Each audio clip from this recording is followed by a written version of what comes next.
여러분 안녕하십니까? 라디오 전망대 이용선입니다.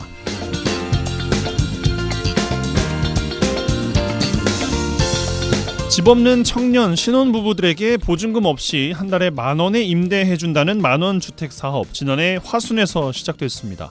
10대 1의 경쟁률을 뚫어야 할 만큼 인기가 높다 그래요. 지자체의 젊은 인구 유입에도 활력을 불어넣고 있습니다. 여수시가 이 제도를 가져와서 영원 주택 사업으로 올 상반기부터 시행할 계획으로 10억 원의 예산까지 확보해 놨습니다. 부영주택이 여수시 여서동의 부영 6차 아파트를 지원하겠다는 의사를 보여주면서 사업에 훈풍이 부는가 싶었습니다.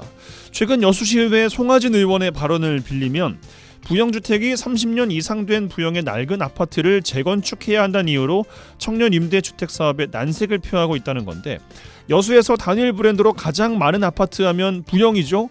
여수시 전체의 23%를 넘는다고 하니까 4곳 중 1곳은 부영입니다. 최근에 출산 직원에게 1억 원이라는 파격 혜택을 주고 순천 고향 주민에게 수천만 원씩 선물을 안겨준 부영이 약속한 사회공헌 사업, 약속을 호떡 뒤집듯 하고 있습니다. 여수 시민들 입장에선 여수에서 장사해서 딴 데 퍼준다는 불평 나올 만도 합니다. 매년 오르는 임대료와 하자 보수, 엄청난 분양가로 입방아에 오르고 있습니다.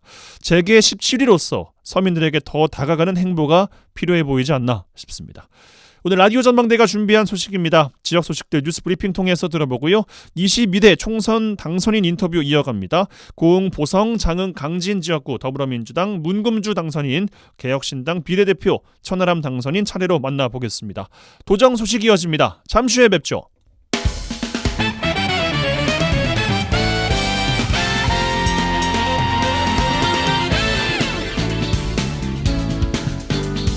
네, 새로운 한 주 또 월요일 마무리해 보겠습니다. 4월 22일 월요일 라디오 전망대 시작합니다. 먼저 우리 지역 뉴스 정리해보죠. 뉴스 브리핑 GBS 뉴스의 차범준 편집국장과 함께합니다. 전화 연결돼 있어요. 안녕하십니까? 네, 안녕하세요. 네, 자, 여수에서 시작합니다. 여수 시내 한 주택가에서 도박판이 벌어졌는데 경찰이 출동했습니다. 도박판이 벌어진 현장에 여수시 의회 현직 의원이 있었다는 의혹이 제기되면서 지역사회 논란이 되고 있어요. 네, 지난주 목요일 저녁 여수 시내 한 주택가에서 상습적으로 도박판이 벌어지고 있다는 신고가 접수했습니다. 경찰이 현장에 출동했는데요. 이 도박 현장에 여수시의회 모 시의원이 함께 자리를 했고, 이 경찰이 출동하자 현장을 빠져나간 것으로 알려지면서 논란이 되고 있습니다. 이 도박 현장에 출동한 경찰이 현장에서 도박을 한 혐의자 몇 명을 입건하는 과정에서 인근 주민들로부터 여수시의회 모 의원이 현장에 있었던 것으로 확인되면서 해당 의원의 도박 가담 여부에 관심이 쏠리고 있습니다.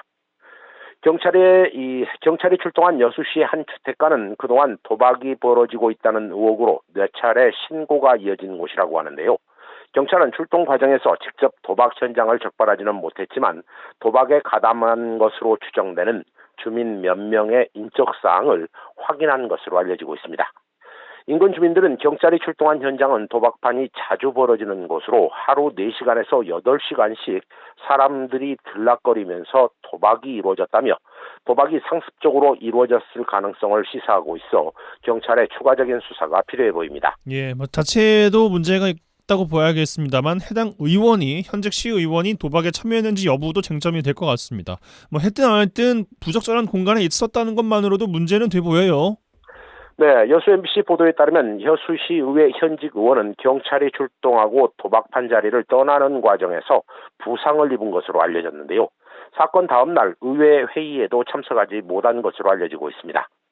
해당 의원은 여수시의회 불출석 사유로 집 계단에서 넘어져 수술이 필요하다며 시의회에 불참을 통보한 것으로 알려지고 있는데, 이 사실관계를 파악하려는 취재 기자의 연락에 응답을 피했다고 합니다. 이 도박 신고 현장에 현직 시의원이 있었다는 의혹에 대해 경찰은 해당 시의원이 현장에서 도주한 정황이 드러난 만큼 향후 재수사가 가능하다는 입장이어서 수사 결과에 따라 해당 시의원의 도박 참여 여부가 드러날 것으로 보입니다. 이 진행자님 말씀대로 해당 시의원이 도박 현장에서 도박을 참여했는지 여부는 이 경찰 수사 여부에 따라 밝혀지겠지만, 도박 현장에 시의원이 있었고 경찰이 출동하는 과정에서 빠져나가다 부상을 입었다면 누가 봐도 이른바 모양이 빠지는 행동이었던 것만은 분명해 보입니다. 해당 시의원이 수술을 받을 정도의 부상을 입었다면 빨리 쾌유하셨으면 좋겠고 어느 정도 회복이 되시면 여수 시민들이 궁금해하시는 부분에 대해 속 시원하게 좀 해명을 해줬으면 좋겠습니다. 예, 알겠습니다. 좀 지켜보죠. 자, 다음 소식 광양으로 가서 듣겠습니다. 광양시가 지난 2022년 관내 미분양 아파트가 누적되면서 미분양 관리지역으로 지정됐어요. 1년 반이 지났는데도 해제가 이루어지지 않으면서 부동산 경기 침체, 장기화될 조짐을 이미 보이고 있습니다. 네, 광양시가 지난 2022년 9월 미분양 관리지역으로 지정된 이후 미분양 관리지역 상태가 장기화되고 있습니다. 특정 지역이 미분양 관리지역으로 지정되면 토지 매입 단계부터 이 분양 보증 발급을 위한 사전 심사를 받아야 하는 등 이 아파트 건설 절차가 까다로워지는데요. 이 프로젝트 파이낸싱 보증 발급도 어려워지고 또 심사 결과가 양호하면 보증 신청이 가능하지만 미흡하면 유보된 후 다시 사전 심사를 거쳐야 하는 복잡한 과정을 거치게 됩니다. 정부는 주택시장 침체 가속화 우려에 대한 안정화를 위해 지난해 2월 미분양 관리지역 지정 기준을 대폭 완화했는데요. 종전에 500가구 이상이었던 미분양 주택 수준을 1000가구 이상으로 조정했고 공동주택 수 대비 미분양 주택이 2% 이상인 경우로 기준을 낮춘 상태입니다. 하지만 광양시는 이같이 완화된 기준에도 미치지 못해 이 지정 상황이 아직 해제되지 못한 상태입니다. 정부가 지난 3월 21일 전국 9개 지역을 미분양 관리 지역으로 선정했는데 광양시는 경기도 안성과 대구 남구, 울산 울주군, 강원 강릉시 등과 함께 전남에서 유일하게 미분양 관리 지역으로 다시 지정됐습니다.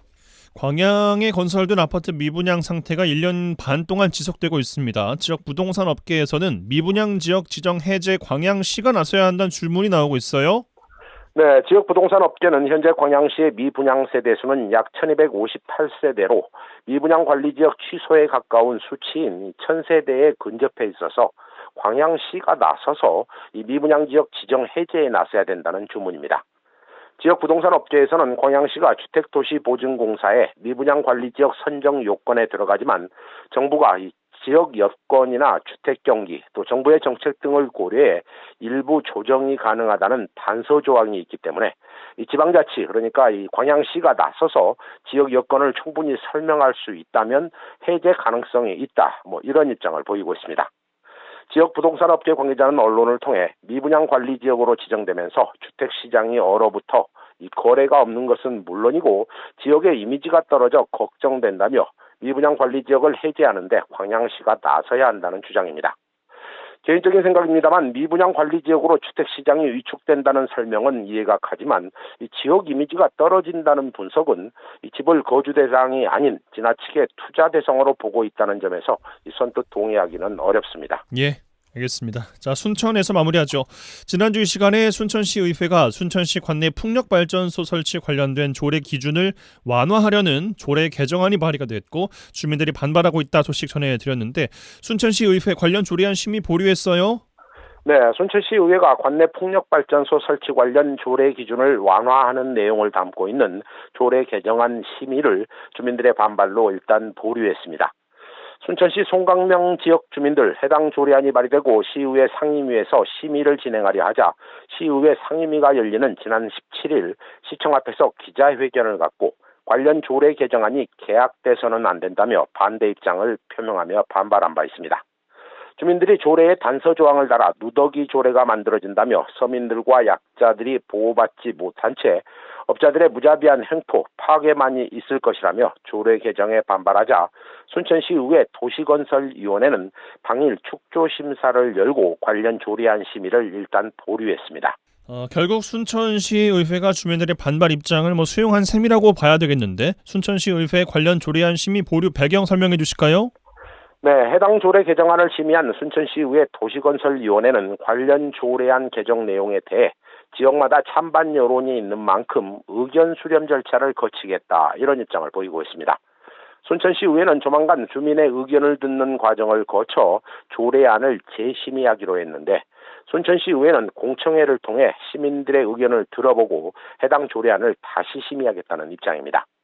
일단 주민 반발로 조례안 심의는 보류됐지만 순천시의회의 공청회 과정에서 해당 조례안의 찬반 입장에 대한 추가적인 논쟁이 있을 것으로 예상됩니다. 예, 알겠습니다. 뉴스브리핑 GBS 뉴스의 차범준 편집국장과 함께했어요. 고맙습니다. 네, 고맙습니다. 젊고 당찬 시사 생활밀착 뉴스 이용선의 라디오 전망대.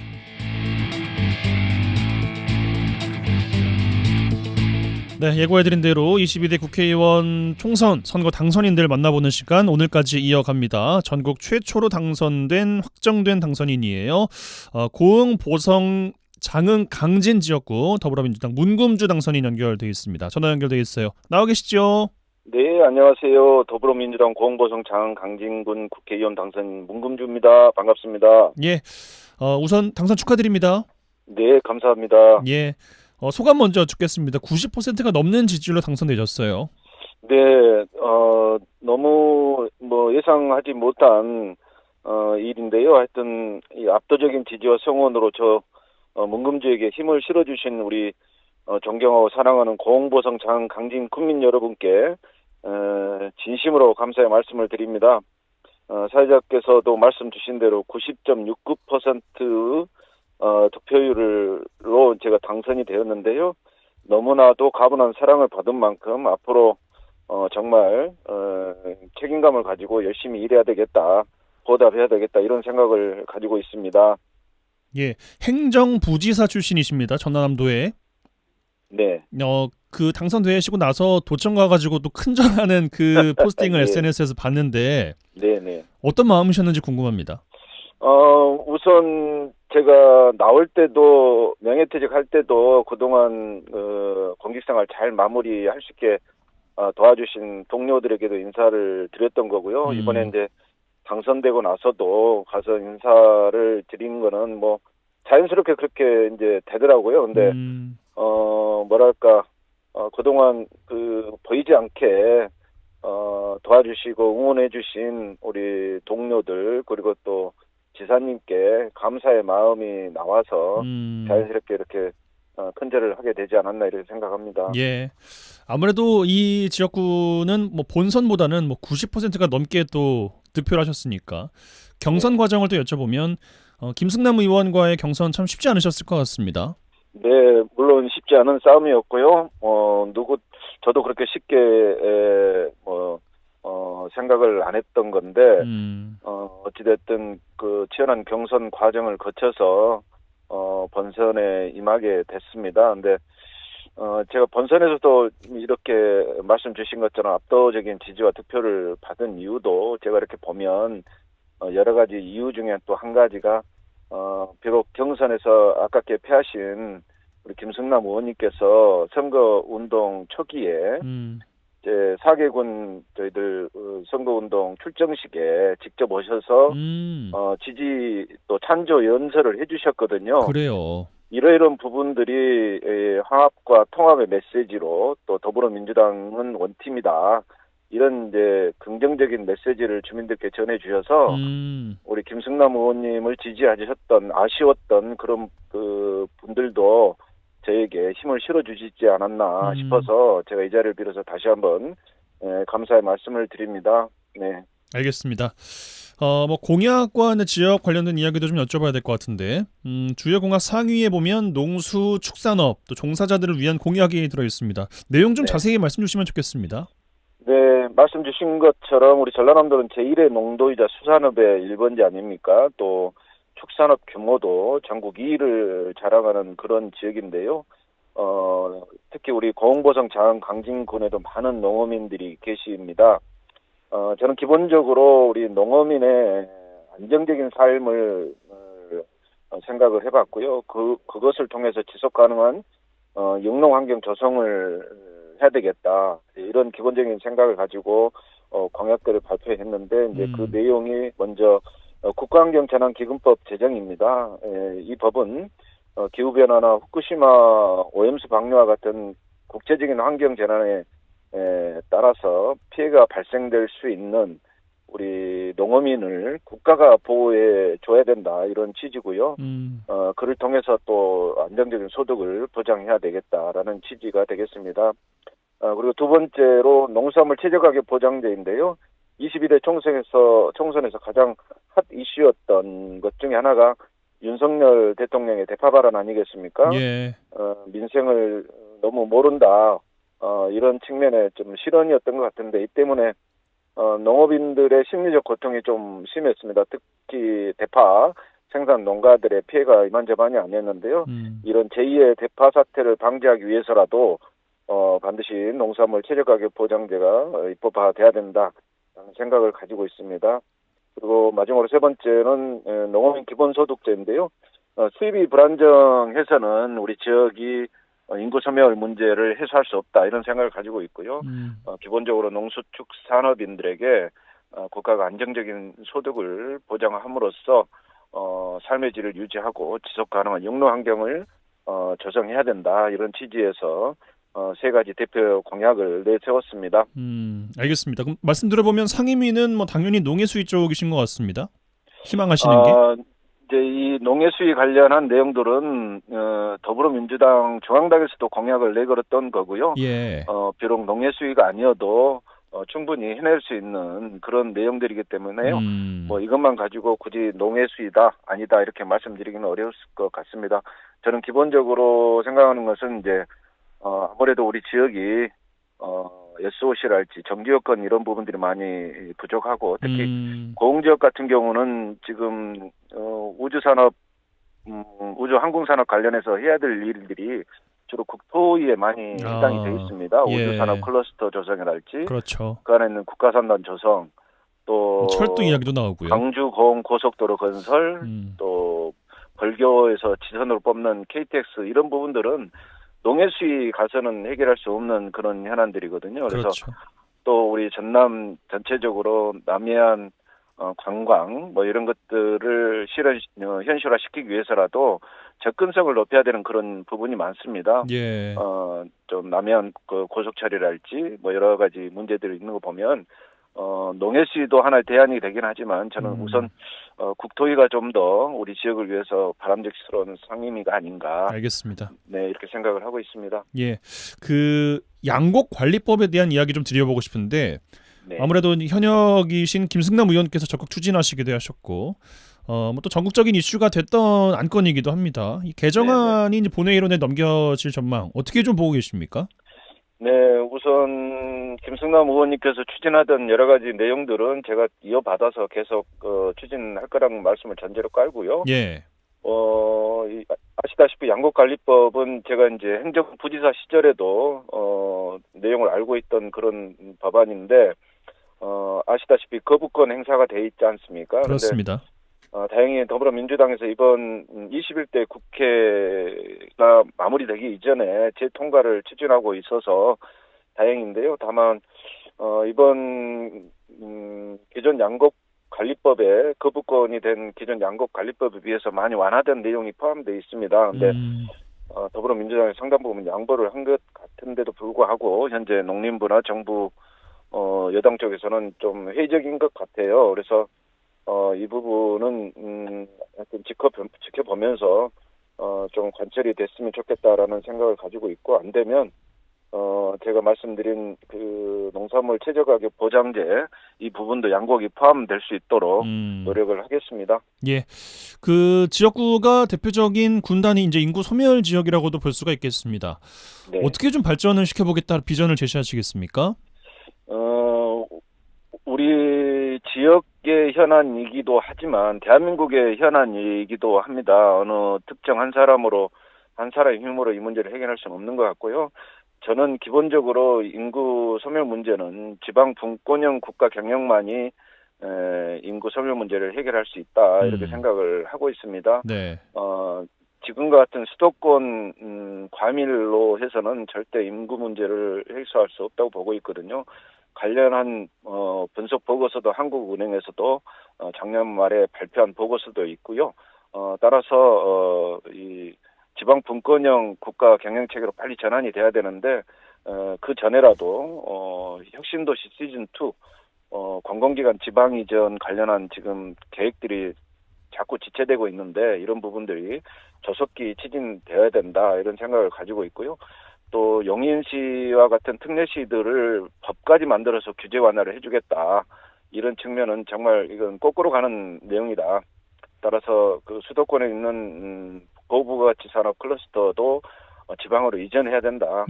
그러기 위해서라도 빨리 우리 지역에 정지여건, SOC 이런 인프라를 구축해야 된다 이렇게 생각을 하고 있고요.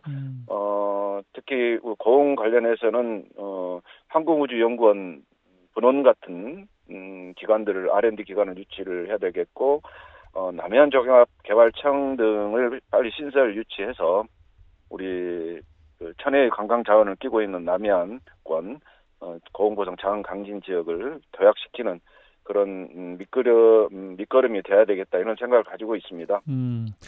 29년간 공직 생활을 하셨고 이제 행정가로서 앞으로 면모를 좀 보여주셨다면 이제는 정치인으로서의 모습을 또 마주하게 될 텐데 청취자분들께서 어떻게 좀 기대를 가져주시면 좋을지 하는 바람이 있으시다면 어떤 게 있을까요? 네, 우선 저처럼 행정부의사 출신의 그 잘 해 나가시는 우리 정치인들이 계십니다. 가깝게는 김영록 지사님도 행정부지사 하다가 국회에서 도지사까지 가셨고요. 정책위 의장을 이제 그만두신 이계호 의원님께서도 행정부지사 출신이지 않습니까? 예. 이런 분들을 보면 아무래도 그분들이 행정관료 출신이기 때문에 정치력이 떨어진다. 이거는 제가 들어보지 못했습니다.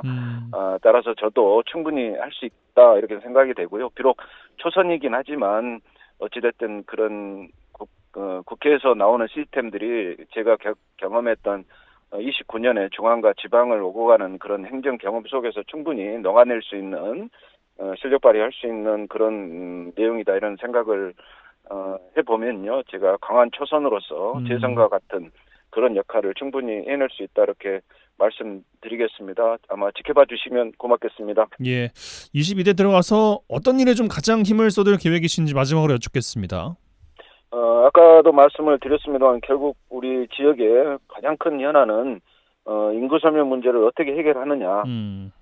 이런 지방 분권형 국가 경영 또 공공기관 지방 이전 이런 부분에 초점을 맞춰서 노력할 거고요. 또 그 인구 소멸 문제를 해결하기 위해서라도 우리 기존의 전통 산업인 농어민, 농수축산업을 운영하고 있는 농어민들의 소득도 보장돼야 되고 농산물도 최소한의 경비는 보존받아야 된다. 이런 생각을 가지고 있습니다. 그래서 인구 소멸 문제 해결에 가장 주안점을 두고 최선의 노력을 다하겠다는 말씀을 드립니다. 아울러서 이번에 국민들께서 해초를 들어주신 우리 윤석열 정권에 대한 잘못된 부분을 앞장서서 제가 선두에 서서 헤쳐나가도록 그렇게 하겠다는 말씀을 드립니다. 예, 알겠습니다. 다시 한번 당선 축하드리고 오늘 인터뷰 응해주셔서 고맙습니다. 감사합니다. 열심히 하겠습니다. 네, 지금까지 고흥, 보성, 장흥, 강진 지역구 더불어민주당 문금주 당선인과 말씀 나눴습니다.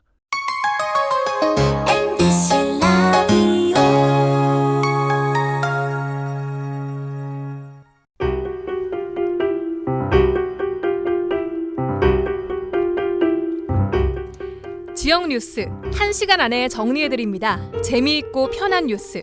지역 시사는 역시 이용선의 라디오 전망대. 예, 뭐 지역구 의원은 아닙니다만 우리 전남 동부 지역에서 또 빼놓을 수 없는 당선인을 꼽자면 바로 개혁신당 천하람 당선인이 아닐까 싶습니다. 국민의힘 소속으로 지난 총선에 출마하셨다가 낙마하고 4년을 지역에서 순천의 남자라고 강조해 오신 분이에요. 관련된 이야기도 전국적으로 많이 이야기를 하셨습니다만 개혁신당이 이번에 입당해서 비례대표로 국회에 입성하게 됐습니다. 순천의 두 번째 국회의원이 되겠다고 이야기한 천하람 당선인 이야기 나눠보겠습니다. 전화 연결되어 있어요. 나와 계시죠? 네, 안녕하세요. 개혁신당의 천하람입니다. 저희가 이런 인터뷰를 하는 날이 결국 옵니다. 아유, 정말 다행입니다. 왜냐하면 제가 사실 그 비례대표로 선회를 했을 때는 예. 굉장히 좀 쉽게 넉넉하게 당선되지 않을까 했는데 저희가 아침에 결과가 나왔죠? 네, 그 개표 시작하고 14시간이 와. 지나서야 이제 결과가 나올 정도로 굉장히 아슬아슬했고 그게 이제 다른 것보다도 이준석 대표가 지역구에서 당선되면서 비례대표 배분에 있어가지고 저희 개혁신당이 굉장히 불리한 상황에 처했었습니다. 네, 그러다 보니까 제 당선이 굉장히 늦게 결정됐는데 우리 또 순천과 또 전남에서도 많은 분들이 그래도 또 도와주셔가지고 제가 무사히 당선될 수 있었지 않나 생각합니다. 예.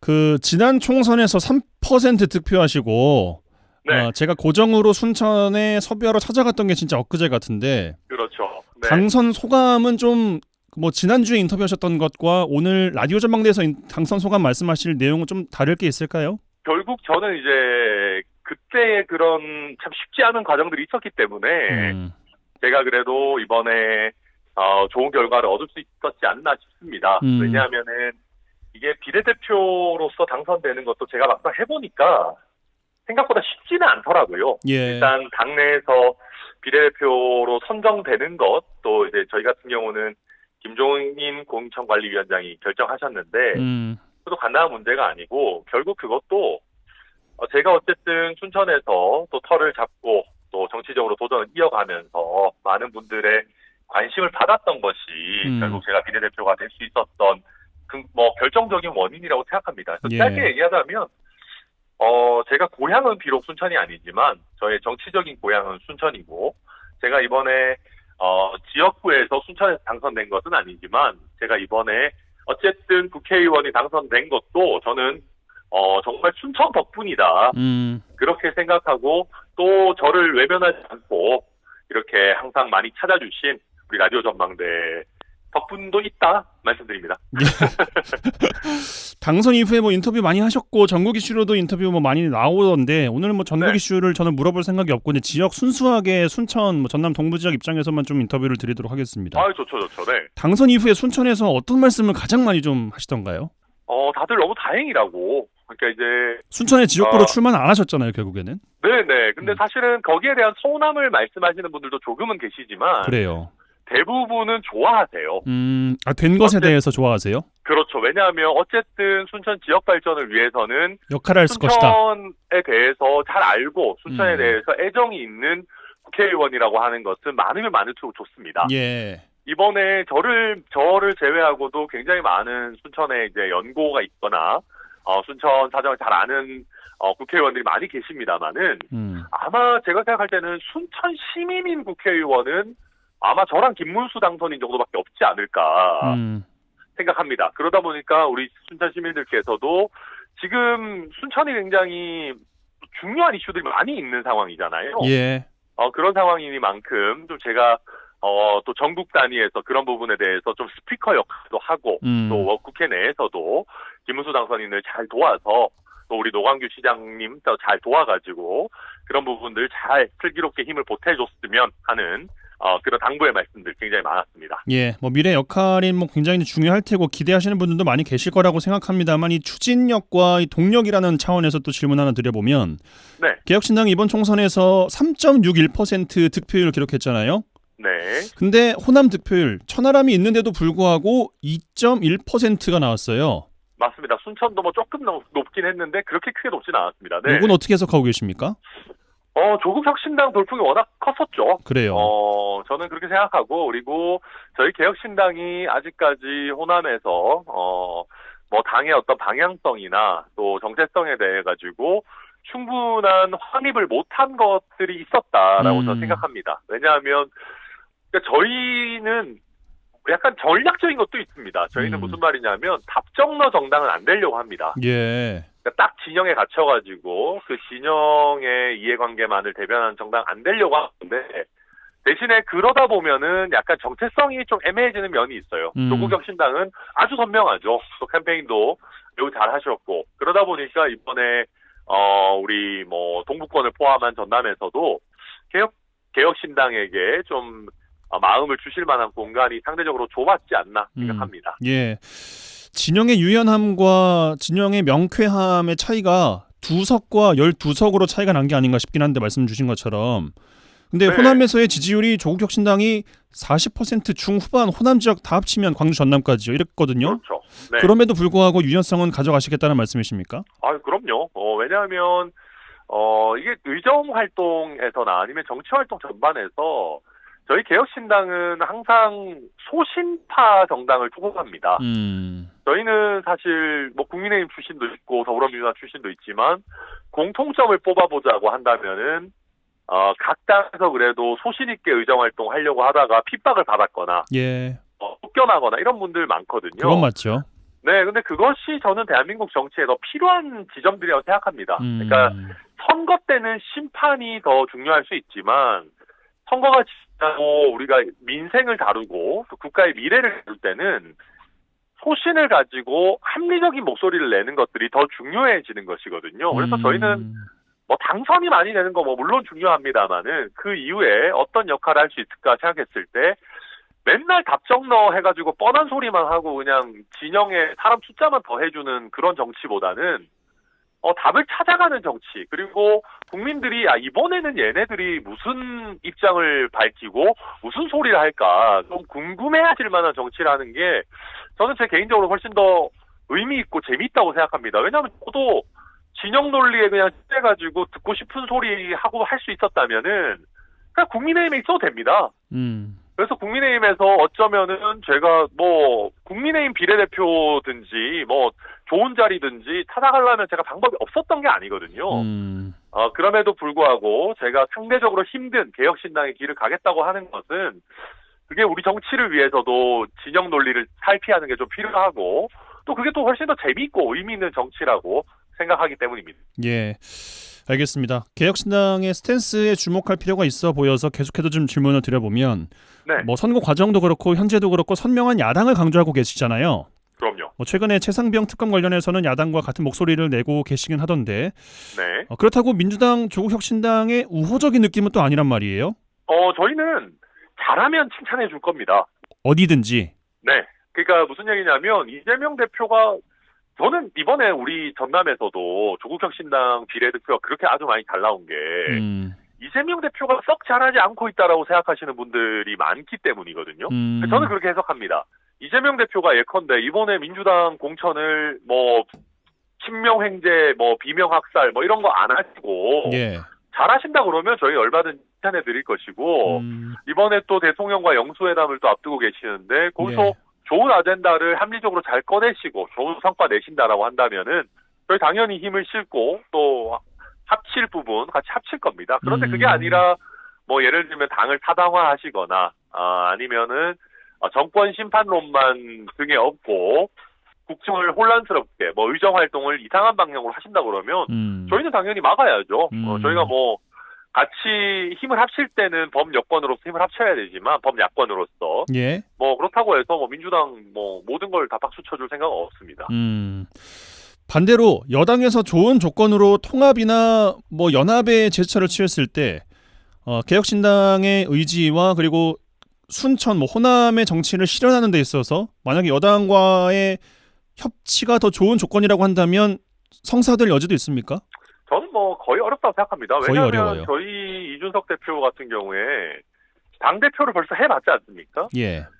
국민의힘에서 제안할 수 있는 가장 좋은 자리가 당대표일 겁니다. 사실은. 예. 그런데 뭐 그것도 이미 해봤고 전반적인 체질 개선이 안 된다라는 것을 확인한 상황에서 저희가 뭐 연대를 한다거나 합친다거나 하는 것은 좀 별로 의미 없는 그런 얘기들인 것 같고요. 예. 특히 저희가 이번에 가장 큰 문제로 대통령과 김건희 여사를 짚고 있습니다. 예. 그거 저희가 지금 하는 대통령에 대한 비판, 김건희 여사에 대한 비판 수위를 국민의힘의 구성원들이 감당할 수 있겠습니까? 선거 지고도 용산 책임론에 대해서 제대로 이야기하지 못하시는 분들이 그런 어떤 제대로 된 문제의식을 공유하기도 저는 어려울 것이다. 그래서 그냥 그것은 국민의힘에서 의석수가 적은 상황에서 어떻게든 우군을 늘려보려고 하는 의미 없는 러브콜이라고 보고요. 우리는 받을 생각이 없습니다. 예, 알겠습니다. 다음 이야기로 좀 넘어가 보겠습니다. 네. 여러 가지 전국 주요 이슈 관련해서 스피커로 이미 주목을 받고 계시던데 네. 순천의 두 번째 국회의원을 자청하시면서 구체적인 활동 계획을 좀 세우셨습니까? 사실 지금 제일 문제가 되는 게 의대 이슈입니다. 예. 지금 전라남도에 의과대학을 신설하는 거에 있어가지고 지금 전남 동부권과 서부권이 굉장히 갈등하는 양상으로 나오고 있는데 거기다가 엎친 데 덮친 격으로 또 오늘은 대통령께서 의대 정원 이슈에 대해서 또 원점 재검토를 하겠다.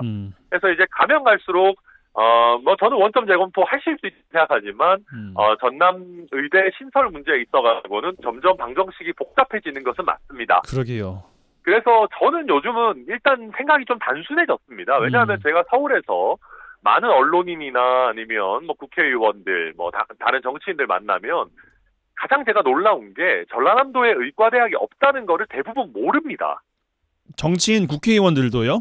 네, 모르는 분들이 굉장히 많습니다. 다들 제가 전라남도에 의대 없다라고 하면은 전남대 의대 있는데 무슨 소리야 뭐 이런 식의 얘기들을 하시거든요. 전남대는 광주에 있잖아요. 그러니까요. 우리는 이제 모두 다 그걸 알고 있는데 다들 그냥 전남대면은 전남에 있겠지. 전남대 병원 뭐 있는 거 아니야? 물론 뭐 화순에도 있긴 있습니다만은. 예. 다른 이야기니까. 그런 식의 이제 의과 대학이 저희 전남도 내에 없다라는 거에 대해 가지고 일단 인식 자체가 너무 부족합니다. 예. 그리고 특히 전남이 의료 소외 지역이라는 거에 대한 문제 의식 같은 부분들도 굉장히 떨어져 있기 때문에 저는 어쨌든 중앙에서 그런 여론전이라든지 여론 환기라든지 이런 부분 좀 열심히 해야겠다. 지금 동부권과 서부권이 싸우고 있기에는 전체적인 인식 수준이 굉장히 떨어진다라는 걸 최근에도 많이 느낍니다. 근데 안에서 싸우는 거는 또 싸우는 것대로 어떻게 풀려가야 될 거 아니겠어요? 근데 이게 저도 요새는 밖에서 아무도 모르니까는 그냥 좀 일단 중단합시다 뭐 이런 메시지 내시겠습니까? 그런 건 아니고요. 근데 이제 저도 이 이슈에는 사실은 좀 편향돼 있습니다. 저도 제 지역구가 순천이기 때문에 저는 실제로도 제 의견은 병원 같은 경우는 특히 의과대학 같은 경우는 이게 이제 만들어 놓고 끝나는 일이 아니지 않습니까? 예.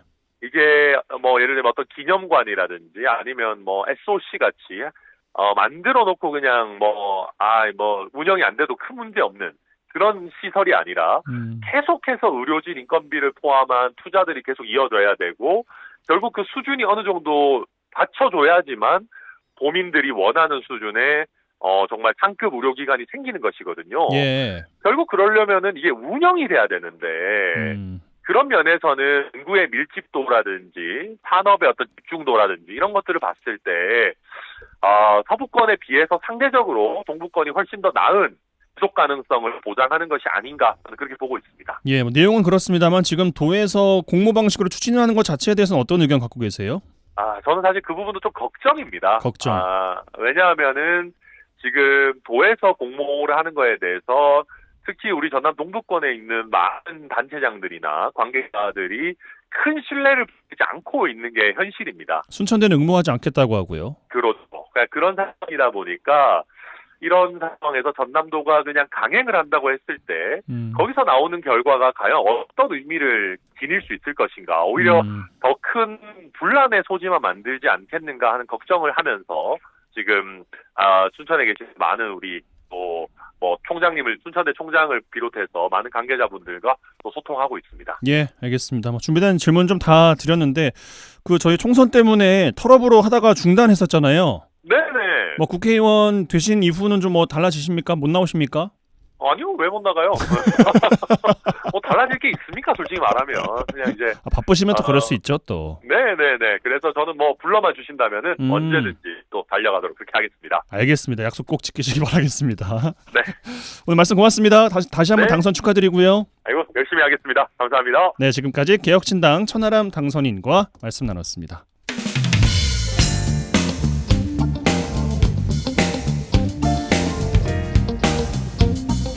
네, 한 주간 주요 도정 소식 살펴보겠습니다. 전라남도 대변인실 방준환 사무관 전화 연결돼 있어요. 안녕하십니까? 네, 반갑습니다. 네, 첫 소식입니다. 전남도가 고흥과 보성, 진도, 신안 그리고 전남개발공사와 전남형 만원주택의 원활한 추진을 위해서 업무 협약을 맺었어요.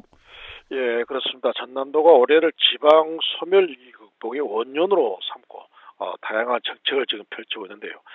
무엇보다 인구 감소의 주요 원인 중 하나인 청년 인구 유치를 막고 또 안정적인 정착을 지원하기 위한 전남형 만원주택이 한 몫을 단단히 할 것으로 보입니다. 우선 이 사업의 원활한 추진을 위해 기선정됐던 고흥하고 보성, 진도, 신안과 또 전남개발공사도 협약을 맺었습니다. 이 협약에서 도는 건립사업비 부담과 관리 운영비를 지원하고요. 4개 구는 사업 부지를 제공한다. 그리고 개발공사는 만원주택 사업의 시행과 관리의 내용이 여기에 담았습니다. 단지별로 보면 각각 쉬운 호식을 공급하는데 진도구는 군비를 추가 부담해서 10가구를 더 늘려 전체적으로 보면 모두 210가구를 건립하게 됩니다. 신혼부부와 청년들은 보증금 없이 월 10,000원의 임대료로 최장 10년까지 거주할 수가 있겠습니다. 예, 알겠습니다. 또 전남도가 인구 청년 이민국을 정규 직제화하고요. 지역 인재 육성을 위한 인재 육성 교육국을 설치하는 것을 골자로 한 민선 8기 후반기 조직 개편안을 발표했어요. 예, 그렇습니다. 인재 육성 교육국은 글꼴 등 지방대학 육성과 또 교육 특구 업무가 중대돼 자치 행정국의 희망 인재 육성과와 대학 정책과를 이관받아 교육 업무를 총괄하게 되고요. 또 정부의 전남 국립의대 설립 구체화에 따라 의대 설립 추진단을 인재 육성 교육국 정규 부서로 설치해 정부와 유기적 협력 체계를 구축을 했습니다. 이에 업무가 과중한 도로교통과를 교통정책과와 도로과로 분리해서 이동권 보장을 허용하고요. 그리고 일자리 투자유치국 산하 투자유치과에서 산단 업무를 분리해 산단 개발과를 신설하면서 외국인 계절 근로자 관리와 또 남도의병 역사 박물관 건립과 난로 증가한 산림재난 관련 기능도 강화하게 됩니다. 전남도는 이번 개편안을 5월 열릴 도의 임시회에서 심사 의결한 후 7월 초에 공포 시행할 계획입니다. 알겠습니다. 다음 소식이에요. 전남도가 전남만의 독특하고 다양한 마이스 시설 기반 조성을 위해서 도내 4개소를 선정해 지원하네요. 예, 전남 마이스 기반 육성 지원 사업은 전남 특화 마이스 산업을 육성하고요. 더불어서 디지털 활용 기반을 갖춰 지역 마이스의 경쟁력을 높이는 사업인데요. 그래서 회의 시설 내외부 인테리어 개선부터 또 영상이나 방송 장비 설치, 화상 회의 시스템 구축까지 새로운 트렌드에 맞춰 적극 지원을 하게 됩니다. 이번에 선정된 사업 대상지로는 지역 문화예술과 연계한 순천 문화예술회관과 영암 가야금 산조 기념관, 또 해남 명량대첩 회전사 기념 전시관, 그리고 자연경관과 연계한 공 썬밸리 리조트인데 여기에 사업비 1억 2,300만 원이 투입돼서 지역 마이스 산업이 성장하는 나름의 기반을 다지게 됩니다. 예, 알겠습니다. 또 김명록 지사가 22일부터 6박 7일간의 일정으로 유럽 지역 덴마크, 독일 순방에 올랐네요. 예, 김 지사는 이번에 덴마크 코펜하겐과 오덴세, 또 독일 함부르크, 베를린 순방길에 들어갔습니다. 이 기간 덴마크 기업인 베스타스와 머스크, 그리고 목포시와 함께 터빈 공장을 목포 신항에 설립하기 위한 투자 협약을 하고요. 오덴세에 있는 머스크의 스마트 항만과 베스타스의 터빈 공장도 둘러볼 계획입니다. 또 베를린에서 현지 여행업과 언론인을 상대로 개최될 전남도 관광 설명회도 참석해서 앞으로 3년간 전남의 관광 활성화 계획을 조목조목 소개하게 됩니다. 앞으로 전남의 해상 풍력과 바이오 에너지 등 에너지 산업과 관광 산업 발전을 위한 국제적 협력을 통해 지역 경제가 활성화될 수 있도록 주력할 계획입니다. 네, 또 전남도가 산업 생태계 조성 용역을 위한 최종 보고회를 갖고 국가 레이저 핵심 거점 조성에 힘을 쏟는다고요? 예, 이번 보고에서는 국내의 레이저 산업 분석을 바탕으로 국내 레이저 산업을 발전시키기 위한 다양한 의견들이 제시됐습니다. 전남도 핵심 산업인 초광력 레이저 연구시설과 연계 방안에 대해서도 심도 있는 논의가 되었는데 특히 국내 최초 레이저 산업 클러스터를 중심으로 에너지 신기술과 또 우주 국가 안보 대응, 레이저 부품 장비 시험 인증과 기업 지원까지 관련 시설을 갖춰 첨단 산업의 핵심 거점으로 성장하는 전략을 제시했습니다. 전남도는 이 용역 결과를 바탕으로 자체적인 조합 계획을 세워서 각종 국가 사업과 또 레이저 관련 기업을 유치한다는 계획인데 초강력 레이저 국가계획 반영 등 각종 첨단 연구 기반 시설 구축도 함께 추진하기로 했습니다. 예, 또 교육부가 주관한 글로컬 대학 30 공모에 국립 목포대, 동신대, 초당대, 목포과학대 연합이 예비 지정돼서 본 지정에 행정력을 집중하네요. 예, 이번 예비 지정 평가에서 목포대는 해상 풍력과 해양 관광 또 조선 산업을 핵심 산업의 특성화 계획으로 잡았고요. 그리고 동신대와 초당대, 목포과학대 연합은 공공형 사립대학 모델을 제시해서 좋은 평가를 받았습니다. 이번에 예비 지정은 동북권의 순천대와 서중부권의 목포대, 그리고 동신대 연합이 지역 균형을 이뤄서 지역 대학이 함께 성장하는 계기가 될 수 있다는 점에서 상당히 의미가 있죠. 이제 이들 예비 대학들은 세부 실행 계획서를 제출하면 이제 7월 중에 10개 내에 대학을 글로컬 대학으로 지정하게 됩니다. 전남도는 이번 예비 지정 대학을 대상으로 이루어지는 본 지정 평가를 통해 목포대와 동신대 연합이 글로컬 대학으로 꼭 지원될 수 있도록 행정력을 모아나갈 계획입니다. 예, 마지막 소식이에요. 김영록 지사가 최근 국립의대 유치 관련해서 지역 내 논란이 커지고 있는데 이런 가운데 화합과 단결을 호소했네요. 지금 상당히 지금 이슈가 되고 있는데요. 김영록 전남지사가 전남의 국립의대를 반드시 설립해야 하는 역사적 소명 앞에 각 지역이 지금 과도한 경쟁을 자제하고요. 한마음 한뜻으로 지혜를 모아줄 것을 강력히 호소했습니다. 김 지사는 만일 국립의대가 계획대로 설립되지 못한다면 앞으로 더 이상의 기회가 없다는 점에서 지금 세대뿐만 아니라 우리 후손에게 씻을 수 없는 오점과 상처로 남게 될 것이라고 조목조목 진단을 했습니다. 특히 일각에서 공모를 철회할 것을 요구하고 있지만 공모를 통해 추천 대학 선정 방식을 대체할 어떤 대학도 없다는 것을 모두가 공감하고 있다고 보고요.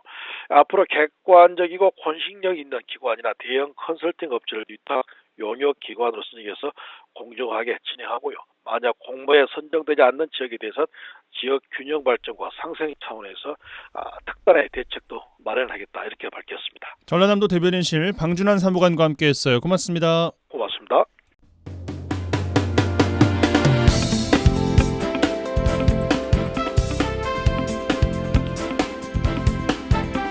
예, 4월 22일 월요일 라디오 전망대 오늘 준비한 소식은 여기까지입니다. 오늘도 고생 많으셨습니다. 고생 많으셨고요. 내일 저녁 6시 5분에 다시 찾아뵙겠습니다. 오늘 마무리 잘 하십시오. 이용선이었습니다.